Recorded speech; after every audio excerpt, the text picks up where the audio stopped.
Snow drifted across the glass windows of the Silverline Rolls-Royce showroom, settling like fragile reminders of a world far gentler than the one that hardened them. And now, standing in the center of the polished floor, his clothes were stained with grease and dirt, his jacket torn from years of hard labor, and a heavy sack hung from his shoulder like a symbol of the life he carried, rough, unglamorous, and ignored by most. His name was Ray Marston, a garbage collector whose entire life had been defined by quiet sacrifices and long unseen battles.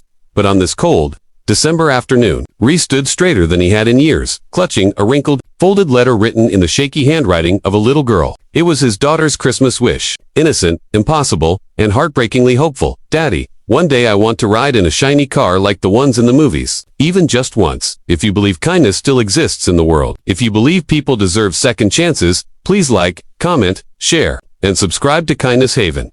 Tell us in the comments where you're watching from. Your support means the world to us. Ry knew he had no business being inside a place where every car cost more than his entire lifetime of earnings. But he had promised his daughter Mara that Christmas would be special. She had been sick for months, her little body frail from the illness doctors still struggled to name. Treatments drained Ray more than the icy wind on his morning routes, yet he refused to let her light fade.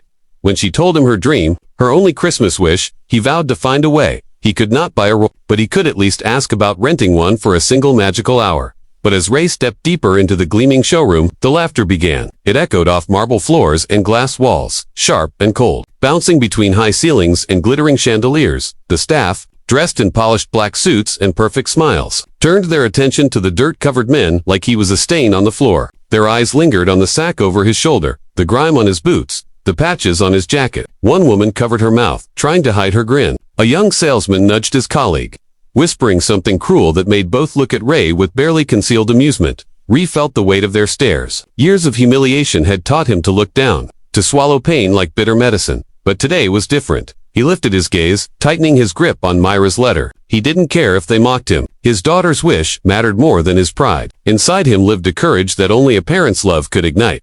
He walked toward the main desk where Adrian Cole, a sharply dressed sales consultant, pretended to straighten his tie while smirking. The staff gathered slightly behind him, forming a small crowd of curiosity and mischief.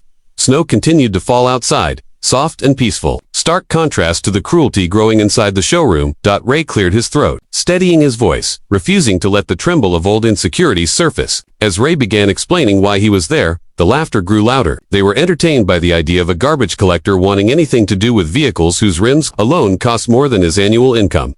Some shook their heads. Some pointed, others chuckled openly at the absurdity. Their eyes were locked on him, filled with mockery, disbelief, and hollow superiority. But Ray continued speaking, describing Myra's dream, her illness, her fading strength, hoping that at least one person in the room would understand. Yet, compassion was scarce. The showroom staff exchanged glances that said everything. This man didn't belong here. This man was a joke. And when Ari asked the cost of renting the car for an hour, Adrian's laughter burst out fully, echoing through the space like a cruel punchline. The others followed, some holding their stomachs, others wiping tears of amusement from their eyes. Ray's heart cracked, but he stood firm. Life had taught him resilience the hard way. Through storms of poverty, through nights when Mara cried in pain, through days he walked miles just to save a few dollars on gas. And for her, he would not break.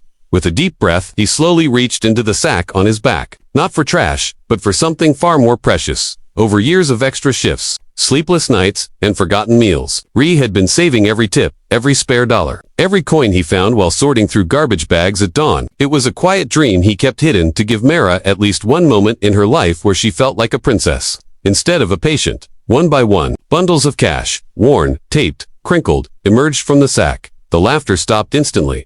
Adrian's smile froze. The women who had been pointing now stared in shock. A silence fell across the room, so abrupt that even the falling snow outside seemed to pause. Ray laid the money on the desk, his hands steady, his voice calm as he asked again about renting the car or even buying the used one in the corner, if they would allow him a discount.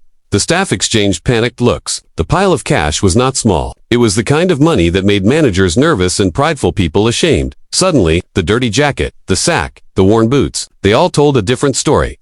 This wasn't a foolish man chasing a fantasy.